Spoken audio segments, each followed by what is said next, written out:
আমি মনে মনে চিন্তা করে ফেলি কোনো বেদাতির নামে আমি আর ভিডিও করবো না, কিন্তু তাদের কিছু কিছু ভিডিও চোখের সামনে পড়লে আর ওদের চোখ থাকতে পারি না, ভিডিও আমার বানাতেই হয়।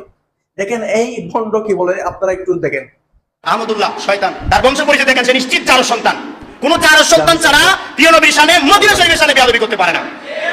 একেবারে নিশ্চিত সে চারো সন্তান, তার জন্মে ঠিক নাই, না হলে সে কখনো শানের সালাতে এত বেয়াদবিটা ইহুদি খ্রিস্টান পর্যন্ত করতে পারে নাই। এই ধরনের শায়েখ নামক এই শয়তানগুলো তারা প্রতিনিয়ত করে যাচ্ছে। কত বড় কথা, মদিনা শরীফে না। এই ভণ্ড কাকে যার সন্তান বলছে? শাইখ আহমদুল্লাহ হুজুরকে?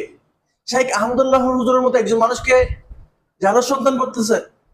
হাই রে, যদি শাইখ আহমদুল্লাহ হুজুর কোনো কথা বলে, যদি কোনো কথা বলে ইসলামের ব্যাপারে, সেটা অবশ্যই অবশ্যই কোনো দলিল ছাড়া উনি কথা বলে না।